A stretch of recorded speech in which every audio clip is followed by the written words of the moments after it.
ఇంకెన్నాళ్ళు రెంటింట్లో ఉంటాం? సొంత ఇంటి కలను నెరవేర్చుకుందాం.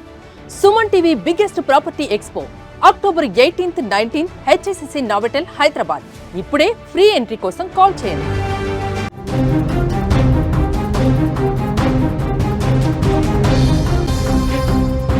2000 మంది పాలస్తీనా ఖైదీలకు విముక్తి ప్రసాదించారు మోదీకి. ఈ సందర్భంగా కూడా కుటుంబాలు కృతజ్ఞతలు తెలుపుతున్నాయి. ఈ బ్రేకింగ్ చూసే ముందు బిగ్ అప్డేట్ ఒకటి చూద్దాం.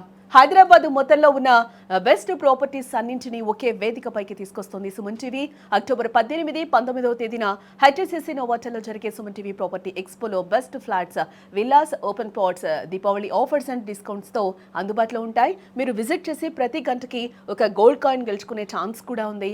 ఫ్యామిలీతో రండి, మీ డ్రీమ్ ప్రాపర్టీని సొంతం చేసుకోండి. ఇక బ్రేకింగ్ చూద్దాం. ఎస్, యుద్ధం అంటేనే కన్నీళ్లు, నిరీక్షణ. తమ వారు తిరిగి వస్తారో లేదో తెలియని క్షణాలు. ఆ పీడకల లాంటి పరిస్థితుల నుంచి బయటపడి తిరిగి ఇంటి ముఖం చూడటం అనేది మాటల్లో చెప్పలేని అనుభూతి. సరిగ్గా అలాంటి అద్భుత ఘట్టమే ఇజ్రాయెల్లో జరిగిందని చెప్పుకోవచ్చు. ఒక్కరోజు కాదు, 2 రోజులు కాదు, ఏకంగా 738 రోజులు హమాస్ చెరలో బందీలుగా ఉండిపోయారు ఆ అభాగ్యులు. 2 ఏళ్ల సుదీర్ఘ నిరీక్షణకు తెరపడింది.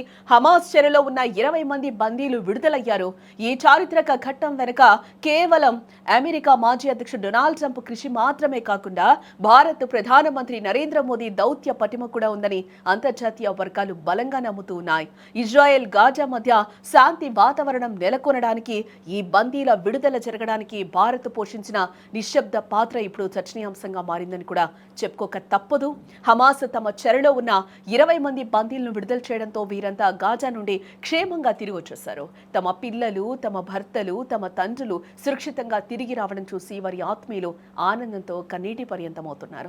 ఎటు చూసినా గట్టి కౌగిలింతలు, కన్నీళ్లతో కూడిన ఆహ్వానాలే కనిపిస్తూ ఉన్నాయి. బందీగా ఉన్న వ్యక్తి తన వారిని చూసి పరిగెత్తుకుంటూ వెళ్లి కౌగిలించుకునే ఆ దృశ్యాలు ప్రతి ఒక్కరి హృదయాన్ని కదిలించాయి. ఇందుకు సంబంధించిన ఉద్వేగభరితమైన వీడియోలు, ఫోటోలనైతే ఐడిఎఫ్ తమ ఎక్స్ ఖాతాలో పంచుకుంది. ఈ బందీల విడుదల తర్వాత ఇజ్రాయెల్లో నెలకొన్న ఆనంద వాతావరణం అంతా ఇంత కాదని చెప్పుకోవచ్చు. ఈ సమయంలో శాంతి కోసం కృషి చేసిన ట్రంప్ ప్రభుత్వానికి, అలాగే వెనక నుండి మద్దతుగా నిలిచిన ప్రధానమంత్రి నరేంద్ర మోదీకి, భారత్కు అక్కడి ప్రజలు ప్రత్యేకంగా కృతజ్ఞతలు చెప్తూ ఉన్నారు. మా పిల్లలు తిరిగి వస్తారని మేము అస్సలు అనుకోలేదు. ఈ శాంతికి సహకరించిన ప్రతి దేశానికి ధన్యవాదాలు. ముఖ్యంగా మోదీ గారికి, భారత ప్రజలకు మా కృతజ్ఞతలు అని కూడా అక్కడి ప్రజలు ట్వీట్స్ చేస్తూ ఉన్నారు. భారత్ వంటి దేశాలు నిలబడప్పుడే ఈ అద్భుతం సాధ్యమైందని కూడా ఇజ్రాయెల్ పౌరులు బలంగా విశ్వసిస్తూ ఉన్నారు. మొత్తానికి ఈ చారిత్రక ఒప్పందంలో భారత్ పాత్ర కేవలం ఒక సాక్షిగా కాకుండా కీలకమైన భాగస్వామిగా నిలిచిందని కూడా ఇక్కడ చెప్పుకోవచ్చు. మొత్తానికి ఈ శాంతి ఒప్పందంలో భాగంగా హమాస్ బందీలను విడుదల చేయగా, దానికి ప్రతిగా ఇజ్రాయెల్ కూడా తమ జైళ్లలో ఉన్న ఖైదీలను విడుదల చేసింది.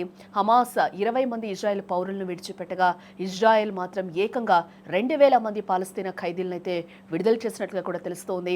ఈ ఖైదీల మార్పిడి అద్భుతంగా ఆసక్తికరంగా జరిగింది. ముఖ్యంగా బందీలు తమ ఇంటికి చేరుకున్న తర్వాత కుటుంబ సభ్యులు వారిని ముద్దులతో, కౌగిలింతలతో ముంచెత్తడం, వారికి ఒకరికొకరు ఆనంద బాష్పాలను పంచుకోవడం వంటి దృశ్యాలు ఇప్పుడు ప్రపంచమంతా దృష్టిని ఆకర్షిస్తున్నాయని చెప్పుకోవచ్చు.